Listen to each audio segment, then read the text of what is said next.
Hey guys, this is Fallen Messiah. In my last video, I was talking about all the things that Diablo 4 does well.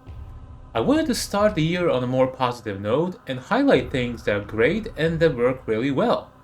It's easy to sometimes get lost in all the negativity surrounding the game online, so I wanted to do the opposite and show people that the game does have a solid foundation behind it.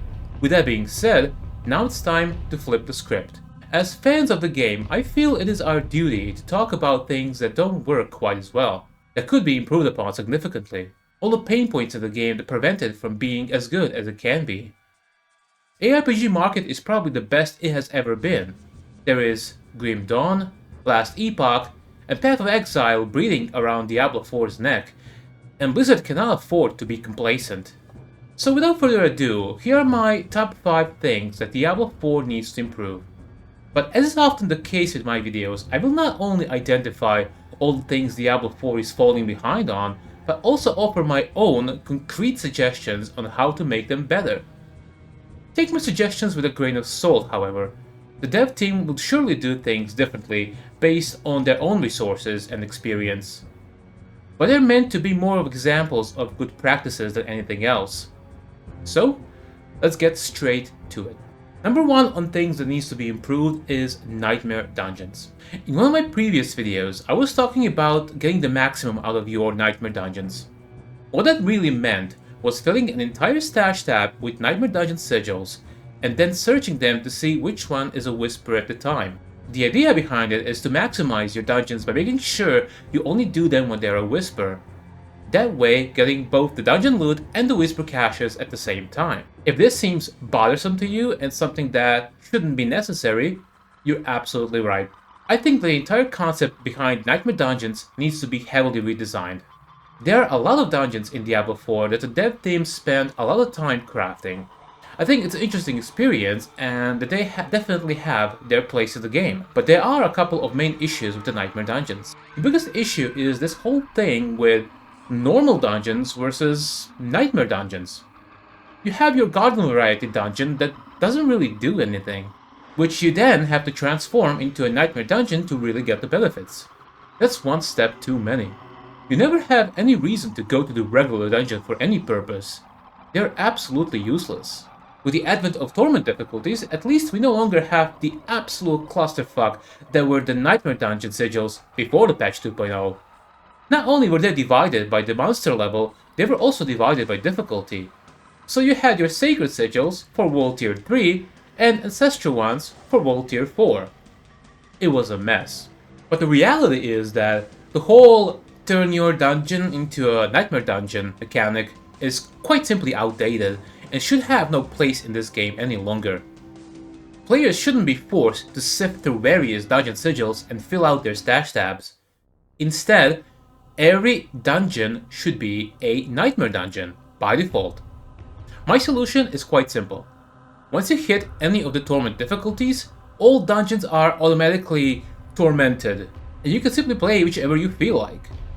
No more playing the garbage collector and sifting through all the junk to find that one sigil that works for you. Just go somewhere and clear the dungeon. One major problem about this, that some people already pointed out, is that players will inevitably simply run the same dungeons that have proven to be most effective over and over again.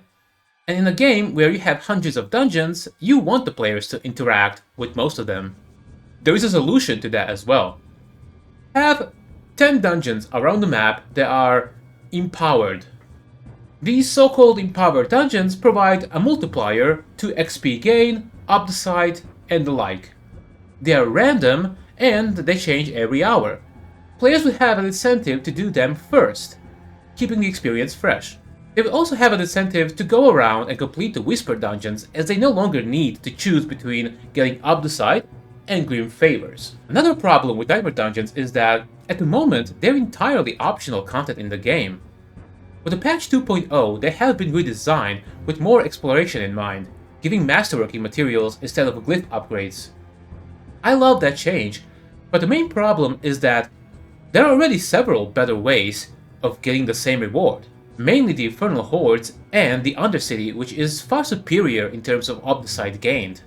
Dungeons have lost their identity, and the dev team needs to find a way to make them exciting to the players again. If we could, for example, find some abilities, items, or consumables that are exclusive to the Nightmare Dungeons, it would provide players with more incentive to farm them. In the upcoming season, some witch powers will be dungeon exclusives. I like that, and I want to see more of that in the base game. Unfortunately, I don't think the devs are really going to change any of this anytime soon, so at the very least, one huge quality of life upgrade would be for us to see on the Nightmare Sigils themselves when the specific dungeon is a whisper, as well as the expiry time of that whisper. Number 2 on the list of things to improve in the game is the open world and side quests. In my last video, I praised Diablo 4's handcrafted open world, calling it beautiful. I still feel like that. But the big problem is that the open world is quite simply barren. And just like Nightmare Dungeons, you don't really have any reason or incentive to go around and explore. The core gameplay of the game primarily revolves around dungeons. Whether they're Nightmare Dungeons, the Pit, or the Undercity, players have little reason to step outside the Sanctuary. In fact, you can play the game in its entirety without ever doing so. And sure, you have hell tides and bounties, but over time, as you do them enough, they do lose their appeal. I want to be able to just go on my horse and find something new, interesting, and exciting to do. Something that would motivate me to just pick out a random direction and go there. There need to be new objectives and rewards in order for players to actually do that, however. So here are a couple of changes that I propose. Number 1, there are hundreds of little side quests in the game. They do add more flavor to the world and make it feel more lived in. But the main problem with them is that once you do them, you don't really feel the need to do them ever again. Rewards for these quests are also pitiful. Upon completion, you get a random yellow item that goes straight to the trash. The main reward is the renown itself, but as soon as you get renown, it's permanent. So once you unlock all the rewards for the first time, you no longer need to interact with that system ever again. So what if these quests were cooler? This is a perfect opportunity to reward the players with some quirky items that they can't get anywhere else.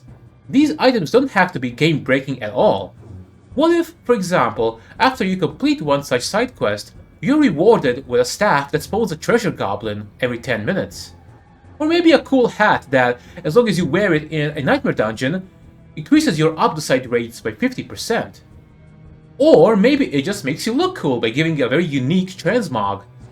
The possibilities are almost endless. It will provide players with a reason to actually go out in the world and do these quests more than once. After all, Blizzard spent a lot of time making these. Lots of assets and resources went into them, including voice acting, and it's a shame that they're mostly a one-and-done sort of thing at the moment. These rewards could also be randomized per season, making every playthrough feel fresh and unique. There are also other ways to spruce up the open world experience. You can make random cool events. For example, stumbling upon an interesting lore tome, like similar to Diablo 1 did. Or a sudden demon ambush with a reward at the end. And just like what Nightmare Dungeons will get in Season 7, you can have certain powers and abilities locked behind the open world, making you explore it to find them. The beauty of this approach is that it uses already existing assets in the game and just freshens it up a little bit, which means that it shouldn't take too much resources for Blizzard to do. And if you stick around near the end of this video, you'll find that I have more uses for other underutilized game mechanics as well. All these changes that I'm proposing should make the open world exploration so much more exciting. Number 3 on the list of things that should be improved in Diablo 4 is monster variety. This has always been one of the things that bothered me the most about Diablo 4. Even during my very first playthrough of the main campaign, I noticed that most monsters in the game just keep reappearing throughout the acts. For example, you first start your journey in the frozen wastelands of Fractured Peaks. You encounter Fallen Knights Templar, ghosts, bandits. By the time you reach the fetid swamps of Havzar, you are fighting Fallen Templars, ghosts, and bandits. Diablo 4 introduced a new mechanic called the Monster Family system, essentially tying up similar types of monsters together. For example, one monster family are the Fallen. You have the standard Shock Trooper Fallen, the Hulking Champions, and the Shamans that revive their brethren from afar. On paper, that is a good system and it makes sense, but in practice, it really limits the creativity and variety of monsters that you encounter along the way.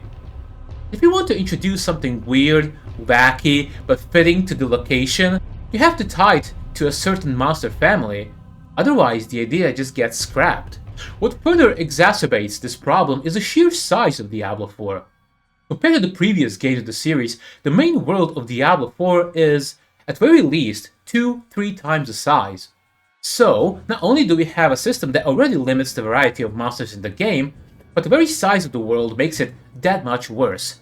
It is literally stretched thin. This is especially noticeable in the pit, which randomly generates tilesets and monster families per level. And as you do the pit once or twice, you will quickly notice how very few monsters there are actually in the game. And I think that's a shame. Now let's make a direct comparison to Diablo 3, a game that inspired a lot of systems currently present in Diablo 4. Not everyone appreciated the game's more vibrant, arcade look compared to other games of the franchise, but what I personally loved about it was the sheer variety of different monsters in the game that rarely repeated themselves throughout the act. It made each act in the game feel special with its very own identity. It also allowed the devs to really express their creativity.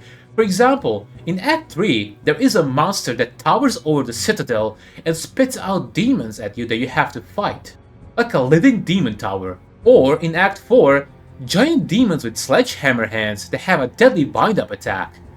Seriously, just take a look at this big list of monsters in the game. It also made playing Greater Rifts, which is the inspiration behind Diablo 4's pit, such a fun experience. I don't mind Diablo 4's monster family system at all, but then let's introduce more families. Ideally, we should at least double them and reduce the number of reappearances, because currently, if you see the same monsters everywhere you go, it really robs all the different acts and locations of their identity and what really makes them special, and breaks a part of the immersion in the process as well. Not everyone will care about that, but I do. Number 4 on this list we have class complexity. Now this is one of the most debated topics in the ARPG community in general, and it's something that's hard to get just right. That line between accessibility on one side and complexity on another, and different games have different philosophies on where they fall within that spectrum. On one hand, you have Diablo 4 that chose to be a more accessible game, easy to play, slightly harder to master. And that has proven to be one of the core strengths of the game, where even someone new to the ARPG genre can get a lot out of the game without investing too much time in the process. However, that approach has often been accused of as not having enough depth. On the other hand, you have games like Path of Exile that clearly cater to the veterans of the genre, especially people who are able and willing to put a lot of time into the game. Personally, I feel there is a great middle ground that Diablo 4 can explore.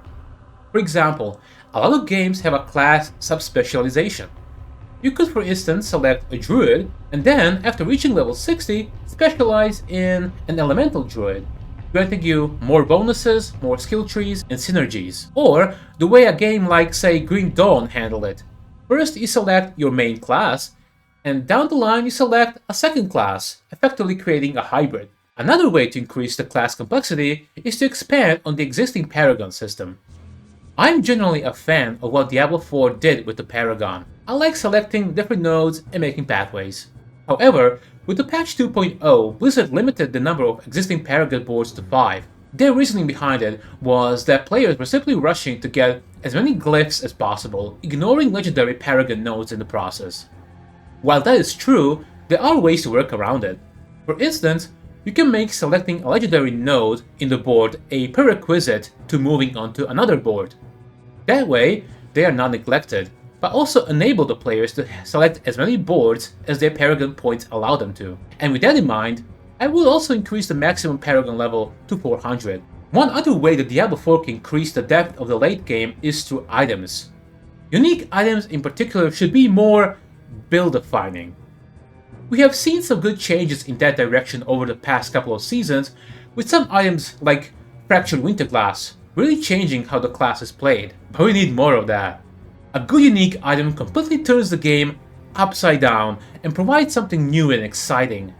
They're unique for a reason after all. An item that just allows a skill to do X more damage excites no one. Let's flip the script. Let's get crazy and allow some really unorthodox builds that have never been seen before to really shine. Whatever path Diablo 4 team decides to take, it becomes clear one season after another that more depth is needed in order to keep players more engaged and invested into the core gameplay of the game. And speaking of getting players more engaged, we come to the final major pain point of Diablo 4, and perhaps the biggest of them all, the endgame. Or, to be more precise, the lack of it. Now, to be fair, this game has undergone some major changes recently. I started playing Diablo 4 back in Season 3, when there really wasn't anything to do at all. There were Hell Tides, bounties, and just killing Duriel over and over again in the vain hope of getting a mythic unique.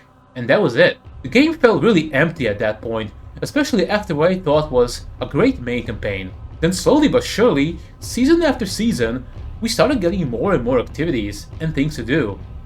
First there was the Pit, then the Infernal Horde, and Vessel of Hatred also introduced the Undercity and the first co-op activity in the Dark Citadel. All of this added to the fun, and suddenly there were a lot more options for players and ways to spend their time in-game. But there is one problem. Even with all these new activities, there comes a certain point in the season where you're just done. You finished all the builds that you wanted, you masterworked all your gear, and you chased all there is to chase. And then one question naturally presents itself. Now what? The only real endgame activity currently is the Pit. You can, in theory, push your character as far as they can go, over and over again. But there are some problems with this.